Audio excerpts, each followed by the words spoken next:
시편 128편입니다. 시편 128편 우리 1절에서부터 6절까지 말씀. 시작. 여호와를 경외하며 그의 길을 걷는 자마다 복이 있도다. 네가 네 손이 수고한 대로 먹을 것이라. 네가 복되고 형통하리로다. 내 집 안방에 있는 네 아내는 결실한 포도나무 같으며 내 식탁에 들러앉은 자식들은 어린 감람나무 같으리로다. 여호와를 경외하는 자는 이같이 복을 얻으리로다. 여호와께서 시온에서 내게 복을 주실지어다. 너는 평생에 예루살렘의 번영을 보며 네 자식의 자식을 볼지어다. 이스라엘의 평강이 있을지어다. 아멘. 자리에 앉겠습니다. 오늘 아침에도 뉴스를 보니까 북한이 또 정체불명의 미사일을 또 쏘았다 그러더라고요. 참 이런 위기 상황에서 계속 위협을 가하고 있는 그런 모습을 보는데, 북한이 우리나라를 섣불리 내려오지 못하는 이유가 있다 그러죠. 동네 바다 뭐가 있죠? 부대찌개가 있다 그럽니다. 부대찌개. 그리고 골목마다 대포집이 있고, 술집마다 폭탄주가 있고, 거리마다 총알 택시가 있고, 더 중요한 거는 집집마다 뭐가 돼 있죠? 핵 가족화가 돼 있답니다. 그래서 이 정보가 북한으로 들어가서 북한이 절대로 쳐들어오지 못한다. 여러분, 핵 가족화 되다 보니까 먼저 제일 심각한 것은 위아래가 사라져버리는 그런 시대를 만난다는 거예요. 어른들이 아이들을 잘 혼을 못 냅니다. 하나 놓고 둘 놓고 하다 보니까 아이들이 정말 귀하다 보니 너무 지나칠 정도로 아이들 높이다가 보니까 정작 혼을 내야 되는데 혼을 내지 못하는 시대. 아이들을 회초리를 대야 되는데 그렇지 못하는 시대가 요즘 시대다라는 겁니다. 또는 어른들이 어른답지 못하는 행동을 해서 자녀들로부터 실망을 주는 일이 또 많이 있습니다. 여러분, 우리 주변에 참 부끄러운 일들이 많습니다. 남자가 바람을 피우는 일은 이제는 뭐 거의 비일비재하는, 그래서 여자도 맞바람을 피는 경우가 많아지고 있다 그래요. 정말 심각합니다. 옛날에는 이혼 가정이 그렇게 많지는 않았습니다만 요즘 뭐 이혼 가정이 많습니다. 뭐 돌싱인가요? 뭐 돌아온 싱글 뭐 이래가지고 TV에서도 많이 나옵니다만은, 특별히 우리나라가 이 OECD 국가 중에 이혼율이 제일 많다고 합니다. 1위라고 합니다. 참 부끄러운 일이죠. 여러분, 이 모든 것이 바로 가정이 바르게 서지 못한 것 때문에 그렇습니다. 저는 이번 설 명절을 맞이해서 일가 친척을 뵙고 가족들 간에 한 자리에 모일 때에 오래간만에 만나는 부모님들, 자식들, 일가 친척들에 대한 그 기대감과 행복감, 즐거움도 함께 있겠지만은, 이번 명절은 좀 더 우리의 가정이 무엇인지, 가족이란 무엇인지를 돌아보고 가족의 소중함, 가정의 귀중함을 한 번 더 깨달아보는 그런 복된 자리가 되었으면 좋겠습니다. 여러분, 우리가 잘 아시는 것처럼 하나님께서 천지를 창조하실 때에 가장 먼저 세운 공동체는 교회도 아닙니다. 학교도 아닙니다. 바로 가정입니다. 하나님은 제일 먼저 가정을 세우셨다는 것입니다. 그만큼 하나님의 시각에서는 가정이 그만큼 중요하다는 거죠. 여러분, 예수님의 공생애를 시작하실 때에 처음 기적을 베푸고 이적을 베푸던 장소도 바로 가나 혼인잔치였습니다. 결혼식이었죠. 한 가정이 세워지는 것에 대한 하나님의 기대와 꿈이 있었다는 것입니다. 그래서 그곳에 가서 하나님은 이적을 베풀었던 거죠. 자, 하나님은 천지 창조할 때 가정을 먼저 세우셨고, 예수 그리스도께서 공생의 첫 번째 기적은 가정이었다는 사실을 우리가 생각해 볼 때에 하나님이 귀중하게 생각하는 것은 바로 가정이다라는 것을 우리 늘 잊지 말아야 한다는 것입니다. 그런데 우리 인간은 참 하나님께서 이렇게 보시기에 좋고 귀한 가정임에도 불구하고 인간은 여전히 가정을 소홀히 생각하고 가정을 가꾸려고 생각지도 않는 어리석은 행동을 할 때가 많이 있다는 것입니다. 그래서 여러분들 사회학자나 미래학자들이 앞으로 가정은 점점 죽어갈 것이고 점점 사라질 것이다 라고 예언을 하기도 합니다. 미래학자 엘빈 토플러는 가정의 미래가 부정적이고 비판적이다. 앞으로는 가정이 와해될지도 모른다라고 하는 전망을 내놓기도 했습니다. 요즘 신문이나 인터넷 기사를 보면은 가정의 해체, 부모 자식 간의 문제, 심지어 가정 안에서 끔찍한 사건들이 얼마나 많이 벌어지고 있는지 모릅니다. 특별히 요즘 젊은 세대에서는 결혼을 하지 않겠다라고 선언하는 사람들이 많이 늘어나고 있습니다.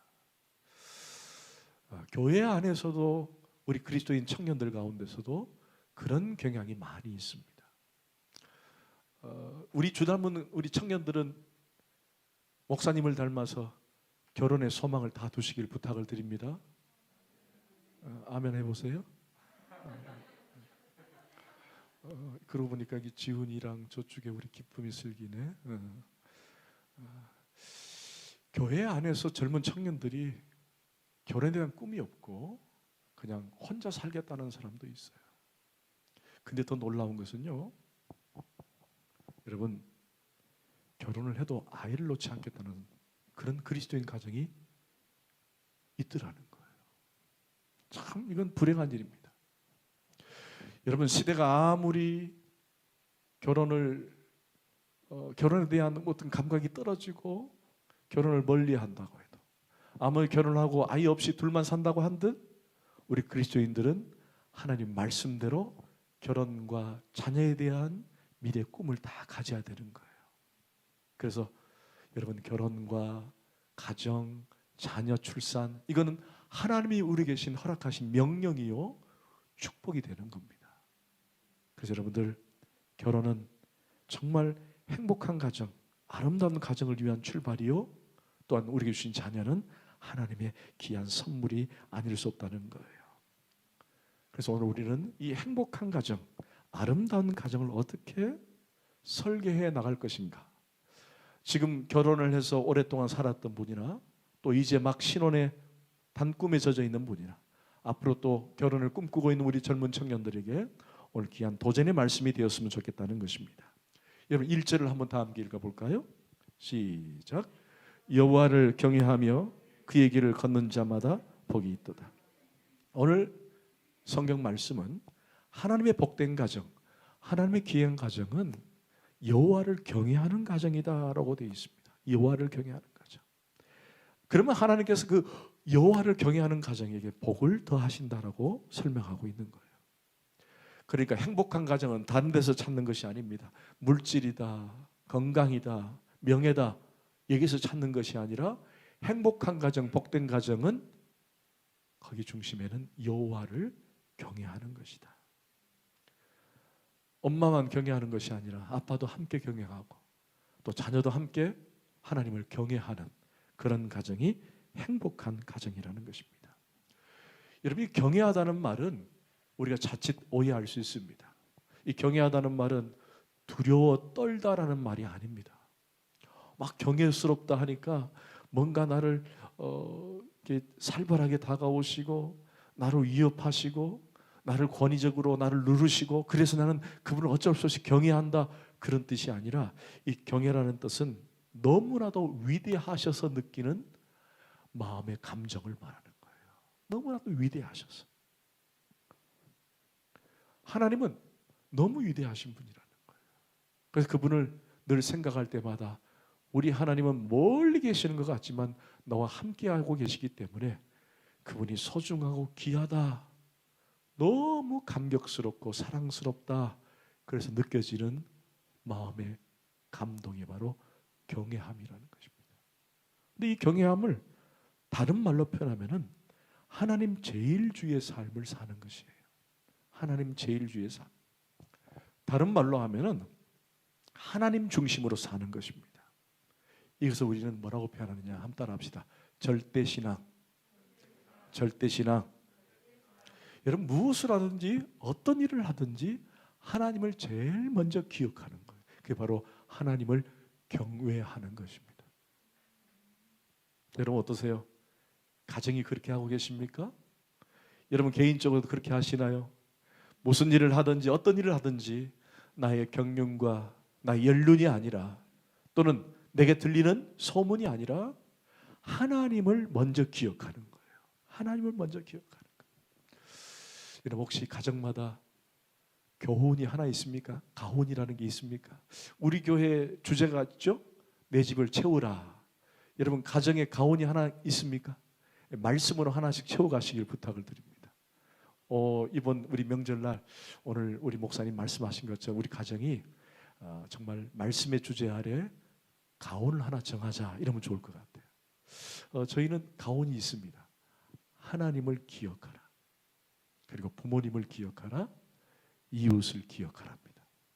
제일 먼저 하나님을 기억하는 거예요. 어떤 일을 하든지 무엇을 하든지 간에 하나님을 생각하는 거예요.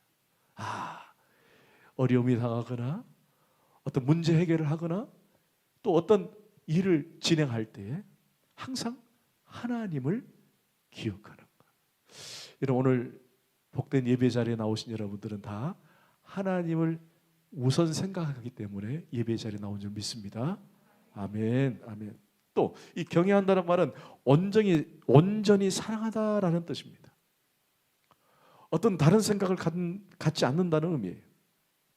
그래서 신명기 10장 12절에 이스라엘아 네 하나님 여호와께서 네게 요구하시는 것이 무엇이냐? 곧 네 하나님 여호와를 경외하여 그의 모든 도를 행하고 그를 사랑하며 마음을 다하고 뜻을 다하여 네 하나님 여호와를 섬기는 것이라. 즉 경외라는 말은 하나님을 온전히 사랑하는 것이라는 거예요. 완전히 사랑하는 거예요. 할렐루야. 아멘. 아멘. 그리고 경외함으로 그의 길을 걷는다라고 되어 있습니다. 여러분 그의 길을 걷는다는 말은 마치 하나님께서 우리 인간처럼 그의 길을 걸었기 때문에 그분의 길을 걷는다라는 뜻이 아니라 그분이 우리에게 말씀하신 대로 사는 삶을 걷는다라고 표현하는 거예요. 제가 우리 주 닮은 자녀들에게 늘 말씀드리죠. 여러분 가장 우선시 되는 게 뭐예요? 그분이 뭐라고 말씀하셨느냐가 중요하다는 거예요. 세상이, 친구가, 옆집 사람이, 우리 상사가, 주변 사람들이 뭐라고 말한들 그거 아무 상관없어요. 그 신경 쓸 필요 없어요. 가장 중요한 게 뭐예요?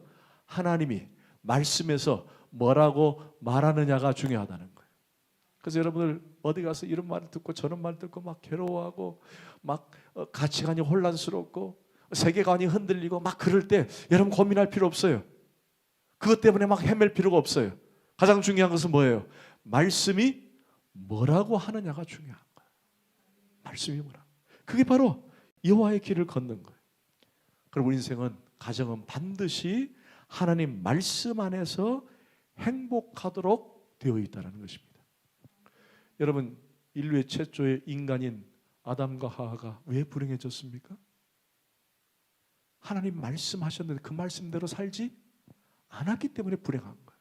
그러니까 말씀을 떠나는 인생은 불행할 수밖에 없는 거예요. 말씀 안에 사는 자가 행복한 거예요. 아멘, 아멘. 그렇다면 하나님을 경외하는 것과 그의 길을 걷는 자의 가장 현명한 행위는 뭘까요? 그것은 하나님은 우리에게 가르치신 계명에서 찾을 수 있습니다. 자, 그것은 뭐죠? 하나님을 사랑하는 거예요. 또 하나님을 만나는 것입니다. 또 하나님을 드리는 거예요. 여러분, 이런 표현이 가장 확실하게 드러나는 현장이 있습니다. 하나님을 사랑하고 하나님을 만나고 하나님께 드리는 것. 여러분 그 현장이 어디예요? 그렇죠. 오늘 저와 여러분 있는 예배 자리인 거예요. 여러분 예배 나오실 때 어떤 마음을 가지고 오세요?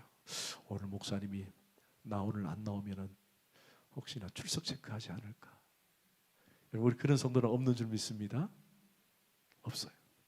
여러분 가장 중요한 예배자의 마음은 하나님을 사랑하는 마음이에요. 여러분이 오늘 이 자리에 나올 때 시간, 물질, 건강 다 하나님께 드리러 왔잖아요. 그 드리는 첫 번째 이유는 하나님을 사랑하기 때문에 온 줄 믿습니다. 이 자리는 하나님을 사랑하는 자리인 줄 믿습니다. 그러면 그 사랑한다는 말은 결국 내가 하나님을 만나는 거예요. 하나님 어떻게 만나나요? 오늘 예배 자리에서 하나님을 경외할 때 만나는 거예요. 하나님을 찬양할 때 만나는 것입니다. 하나님께 고백할 때 만나게 되는 거예요. 함께 기도할 때 하나님을 만나게 되는 겁니다. 하나님이 우리 눈에는 보이지 않는 것처럼 보이지만 우리가 드리는 모든 예배 행위를 통해서 그분은 우리를 만나주고 계시는 거예요. 여러분, 내가 지금 하나님께 예배하고 찬양하고 기도할 때 그냥 나 혼자 하는 것 같고 하나님은 안 계신가? 절대 그렇게 생각하면 안 돼요. 하나님께 예배하고 찬양할 때 그분은 지금 우리와 함께 하십니다. 아니, 지금 제가 설교하는 이 중에도 제 설교를 듣고 계세요. 그분과 만나는 거예요. 그래서 우리가 찬양을 통해 만나고 악기를 통해 만나고, 그리고 이 모든 것이 드림이 돼야 되는 거예요. 하나님께 드려져야 되는 것입니다. 이게 온전하게 하나님을 경외하고 그의 길을 걷는 거예요. 할렐루야. 자, 이런 자에게 어떤 복을 주십니까?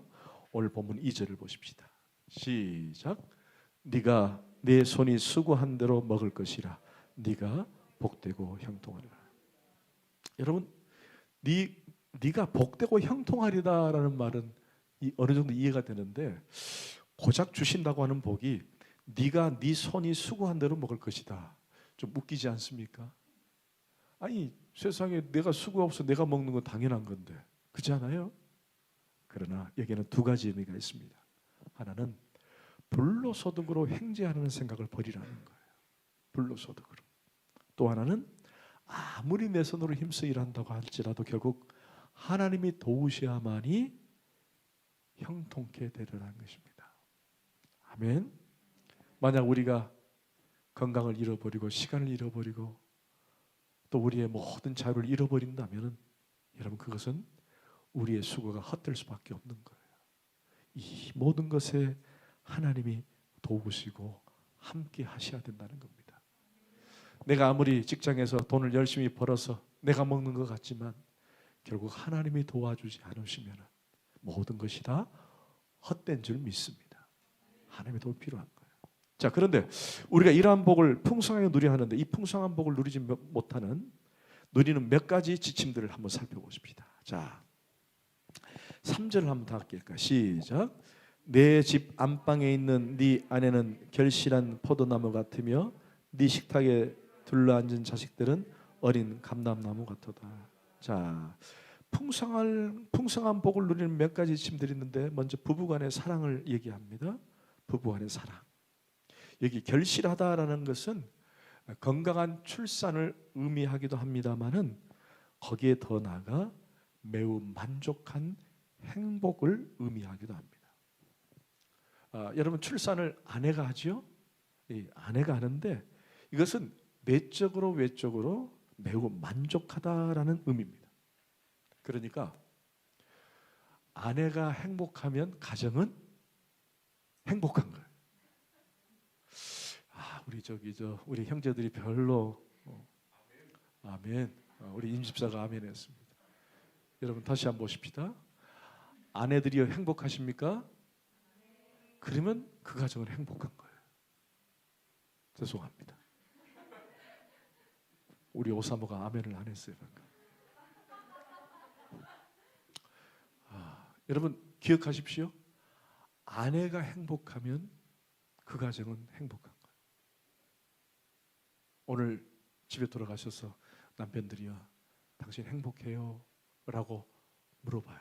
질문해 보세요. 그래서 아내들이 여보 나는 행복해요 라고 한다면 내가 참 멋진 남편이구나. 그런데 대답을 안 하면 오늘 고민해 봐야 됩니다. 내 생각을 바꾸든지 삶을 바꾸든지. 그건 정말 중요합니다. 그런데 한 가지 우리가 기억해야 할 것은 결실한 포도나무 같은 아내가 되기 위해서는 결코 아내 혼자 할 수 없다는 사실이에요. 여러분, 결실한 포도나무는 혼자 결실한 포도나무가 될 수 없습니다. 여러분, 포도나무를 보시면 알겠지만은 포도나무가 커나게 해서는 뭐가 필요하죠? 기둥이 필요합니다. 나무 가지가 필요한 거예요. 결국 혼자 뻗칠 수 없다는 거예요. 뭔가를 의지하고 기대해야 한다는 것입니다. 결국 그것은 뭡니까? 부부가 하나 될 때 행복해진다는 것입니다. 남편과의 관계를 통해서 서로 의지하고 서로 사랑하고 사는 것을 상징하고 있는 거예요. 결국 서로 사랑하고 서로 의지하고 기댈 때에 서로 행복할 수 있는 것입니다. 뭐 우리 주 닮은 가족들은 다 그런 분이 없겠지만은 막 권위적이고 남편이 막 자기가 우월하다고 생각하는 그런 주 닮은 가족 없을 줄 믿습니다. 요즘 그런 시대는요, 죄송합니다. 우리 부모님들 시대야 좀 그랬지만은 지금은 그런 시대가 아니에요. 서로 사랑하고 서로 섬기고 서로 경계하고 서로 위로하고. 물론 가끔 그런 부모 밑에서 자랐던 그런 자녀들에게 나타나는 현상일 수도 있습니다. 아버지가 워낙 권위적이기 때문에 남편도 권위적인 분도 계세요. 그러나 생각과 모양을 바꾸세요. 이제는 그런 시대는 아니라는 것입니다. 그래서 에베소서 5장 22절에 아내들이여 자기 남편을 복종하기를 주께 하듯하라. 남편들아 아내 사랑하기를 그리스도께서 교회를 사랑하시고 이와여 자신을 주신 같이 하라. 서로 복종하고 자신을 주는 그런 아름다운 가정이 되어야 한다는 것입니다. 아멘. 아멘. 어떤 글에 보니까 20대는 아내가 남편을 위해서 예쁜 아기를 낳아줄 때 남편의 사랑을 받는다고 합니다. 30대에 가서는 만족스럽지 못해도 불평하지 않고 잘 참아주면은 또 인내할 때 사랑을 받는다 그래요. 40대에 가서는 당신이 건강해야 됩니다. 당신이 우리 집 기둥입니다. 라고 남편에게 보약을 재줄 때가 아주 행복하답니다. 그런데 50대에 가서는 당신은 참 훌륭한 사람입니다. 라고 남편을 칭찬할 때 남편의 용기를 줄 때 그때 서로 행복을 느낀다 그래요.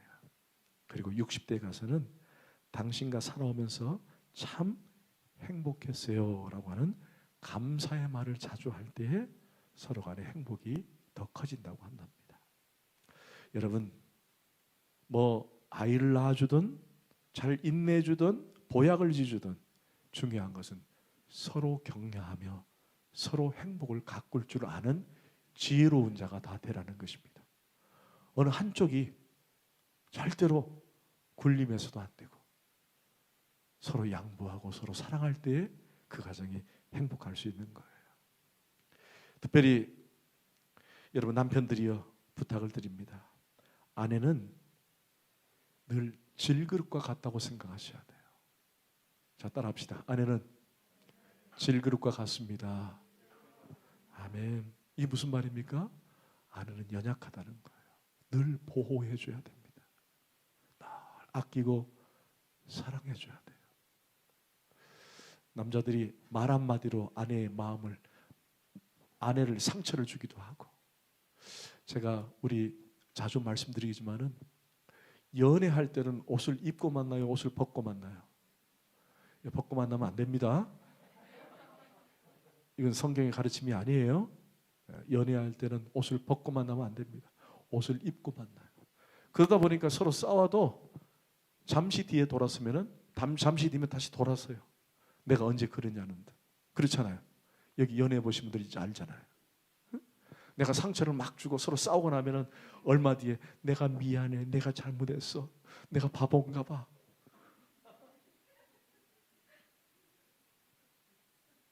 나 밉지 하면서 서로 막 그냥 갑자기 꽃도 한 발 막 오고 말이에요. 뭐 이모티콘도 오고 막 그러잖아요. 그때는 연애 때는 그게 가능해요. 근데 결혼하면요, 그때는 부부가 어떻게 만나요? 옷 입고 만나는 것이 아니라 옷을 벗고 만나는 거예요. 그렇잖아요? 그러면 물어봅시다. 상처는 옷을 입을 때와 옷을 벗을 때가 어디가 더 깊게 납니까? 그렇죠. 옷이 벗을 때가 더 그렇습니다. 그래서 부부간에 서로의 인격을 잘 존중해주고 서로 격려하고 할 때는 결혼해서 해요. 특별히 남편들은 아내에게 질그릇이다. 잘 깨질 수도 있고 상처를 많이 받을 수도 있다는 생각을 늘 잊지 말아야 되는 거예요. 이 말은 곧 저에게도 하는 얘기예요. 여러분들 부탁을 드립니다. 사랑 아내를 너무 쉽게 생각하지 말고 늘 귀하게 여기는 보배처럼 여길 때에 아내들도 여러분을 보배처럼 여기는 거예요. 아멘. 아멘.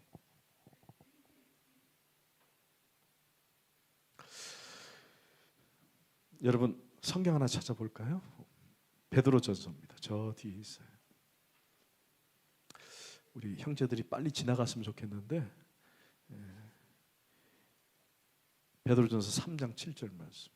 요건 읽고 갑시다. 자, 380쪽. 우리 3장 7절 말씀.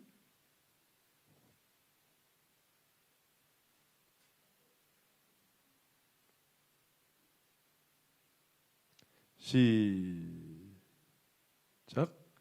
남편들아 이와 같이 지식을 따라 너희 아내와 동거하고 그를 더 연약한 그릇이요 또 생명의 은혜를 함께 이어받을 자로 알아 귀히 여기라. 아멘. 이걸 딱 복사해가지고 아내들이 남편들에게 매일매일 내미십시오. 좀 힘들 때에 딱 내미세요. 아멘. 자, 두 번째는 우리 자녀들을 위한 주 안에서 잘 양육해야 한다는 거예요. 자, 오늘 자녀들에 대한 본문의 말씀이 3절입니다. 시작. 네 집 안방에 있는 네 아내는 결실한 포도나무 같으며 네 식탁에 둘러 앉은 자식들은 어린 감람나무 같으리로다. 아멘. 여러분 아이들을 키울 때에 우리 저기 도담이도 있지만 밥 먹을 때 어때요?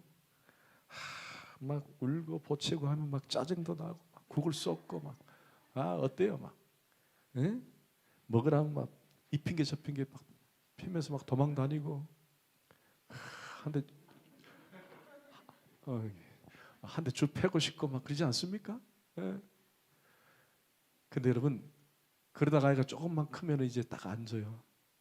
그전에는 떠먹여 달라고 하더니만 이제는 막 자기가 먹겠다고 막 숟가락으로 막 퍼먹는데 온 얼굴에 다 묻히고 밥 다 쏟고 그러면 이게 엄마는 코로 들어가는지 입이 들어가는지 모르고 그냥 한 끼씩 끝나는 거예요.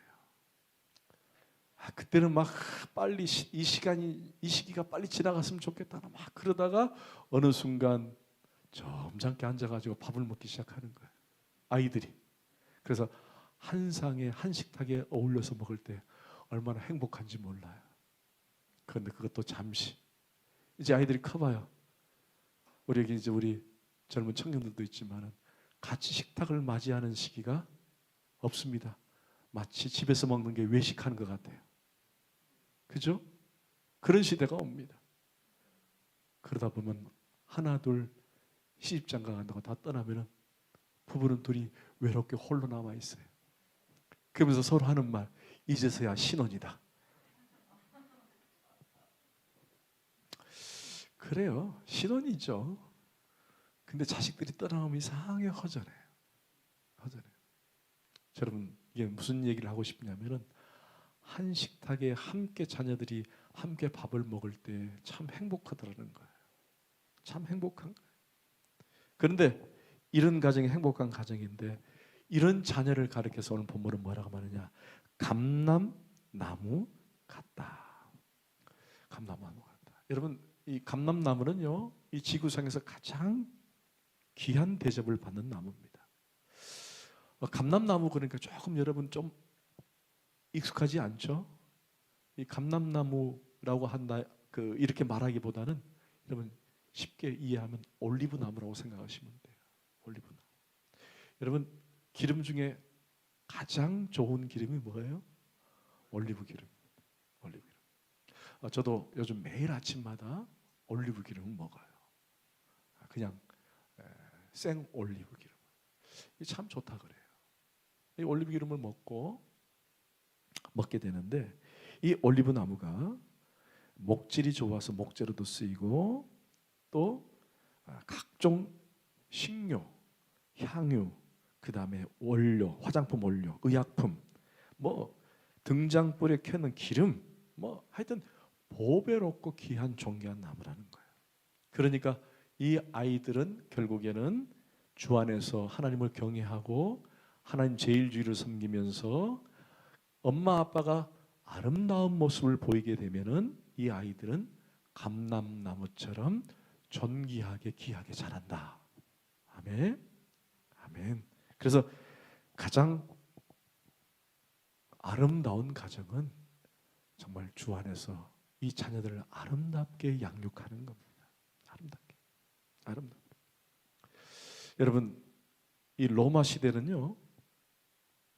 로마 시대 때는 자식들이 마치 물건처럼 취급을 받았다 그래요. 제가 지난주도 말씀드렸지만은 우리 예수님께서 어린아이를 하나 딱 데려놓고 이 어린아이처럼 하라고 말할 때에는 이 어린아이는 순진하고 겸손하다는 뜻이 아니라 비천한 존재라고 말씀드렸잖아요. 숫자에 들어가 안 들어가요? 여자와 어린아이 노인은 숫자에 들어가지도 않았다는 시대예요. 근데 로마는요, 그게 더 심했어요. 그래서 만약에 자식이 부모의 말을 듣지 않으면은 죄송합니다. 부모가 자식을 죽일 수도 있었어요. 그런 시대였어요. 그런 시대에 사도 바울은 에베소서 6장 4절에 아비들아 너희 자녀를 노엽게 하지 말며 오직 주의 교양과 훈계로 양육하라. 여러분 그때 로마 시대에 아주 획기적인 메시지 아닙니까? 자식들이 말을 안 들으면 막 죽일 수도 있는 그런 시대였는데 자식들을 노하게 하지 말라는 거예요. 그리고는 말씀과 주의 교양으로 훈계하고 가르치라는 거예요. 훈계하고 가르치라. 여러분 이게 얼마나 귀한지 모릅니다. 여러분 왜 우리는 주의 말씀으로 훈계하고 교육하고 양육해야 할까요? 제가 지난주도 말씀드렸습니다. 자녀는 내 것이 아니라 하나님의 기업이요 선물이라는 거예요. 여러분 하나님 주신 선물과 기업을 내 마음대로 하는 것이 아닙니다. 하나님의 방법으로 하나님의 지혜로 가르치고 양육하는 거예요. 여러분 결국 자식은 우리의 소유가 아닙니다. 자식은 우리의 소유가 아닙니다. 그래서 권면해야 할 때는 당연히 권면해야 되고 사랑할 때는 당연히 사랑해야 되지만 여러분 자식을 너무 지나치게 우상처럼 떠받들어도 안 되고 또 자식을 너무 지나치게 천대시해서도 안 된다는 것입니다. 여러분 그렇다면 부모가 자녀를 위해서 해줄 수 있는 가장 고상한 사랑은 뭘까요? 성경 하나 찾고 말씀을 맺겠습니다. 누가복음 23장 28절입니다. 누가복음 23장 28절.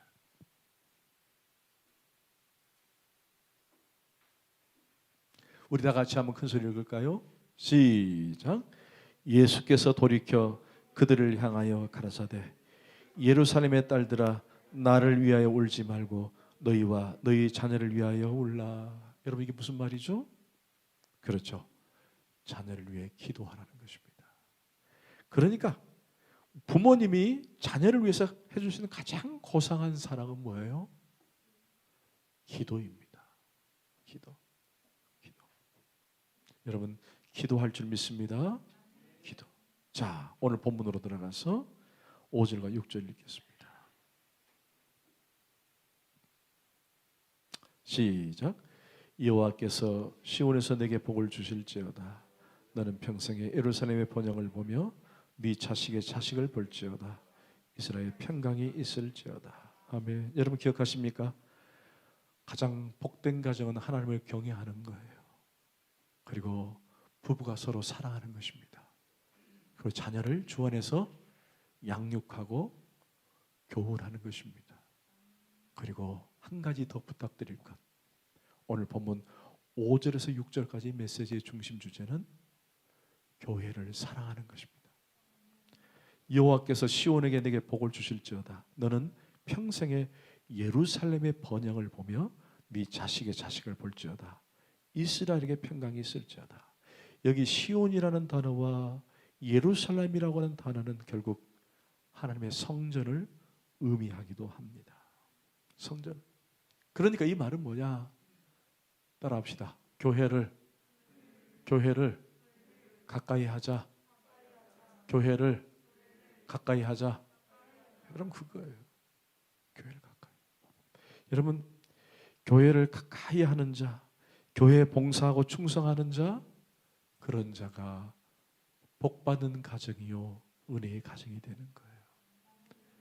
자식들이 봤을 때 부모님이 매일 밖에 나가 놀기만 하고 밖에 나가서 주일인데도 골프를 치러 가고, 여러분 그런 자식들이 부모를 공경할 수 없습니다. 아빠, 엄마 오늘 어디 갔다 오셨어요? 오늘 교회 갔다 왔다. 여러분, 아이들에게 교회 중심의 삶을 가르쳐 주는 거예요. 교회 중심의 삶. 여러분 그거 아시죠? 미국이 처음 개척됐던 당시에 그 모든 중심에는 교회를 먼저 지었다는 거예요. 그래서 어디든지 교회를 볼 수 있도록. 그래서 혹시나 실패하고 좌절할 때 어디로 달려오느냐? 교회로 달려올 수 있도록. 뭐 지금은 뭐 미국이라는 나라가 어떻게 평가가 될지 모르겠지만 그래도 청교도 정신, 기독교 정신이 살아있기 때문에 여전히 미국은 존경받는 나라가 될 수 있는 거예요. 여러분 그렇다면 우리가 한번 적용해 봅시다. 우리의 모든 중심에는 교회가 있어야 할 줄 믿습니다. 교회를 중심으로 사는 거예요. 교회를 사랑하고 교회에 충성하고. 저는 오늘 저를 포함해서 우리 모두에게 부탁을 드립니다. 여러분 행복한 가정을 원하십니까? 그것은 그냥 주어지는 것이 아닙니다. 서로 만들어가는 거예요. 이번 명절날 우리가 자녀들을 딱 앉혀놓고 우리 가정은 어떤 가정인지, 또 앞으로 어떤 가정이 되어야 하는지 한번 고민해보고 도전하는 그런 설 명절이 되었으면 좋겠습니다. 아멘. 기도하십시다. 하나님, 가장 중요한 하나님의 복, 그 은혜의 복을 누릴 수 있는 가정은 하나님을 경외하며 하나님을 사랑하는 것 줄 믿습니다. 하나님뿐만 아니라 부부가 서로 사랑하고 자녀가 부모를, 부모가 자녀를 서로 사랑할 때에 아름다운 행복한 가정이 되는 줄 믿사오니, 이 모든 가정이 하나님이 세우신 가정이오니 우리가 더욱더 아름다운 가정을 위해 힘쓰고 애쓰는 저희들 되게 하여 주옵소서. 하나님, 설 명절을 맞이해서 우리가 그냥 명절을 그냥 지내는 것이 아니라 이 명절과 절기가 우리에게 주신 의미를 다시 한번 생각하면서 아름답고 복된 가정으로 서로 만들어가는 우리 가정들이 다 되게 하여 주옵소서. 감사하옵고 예수 그리스도 이름으로 간절히 기도하옵나이다. 아멘.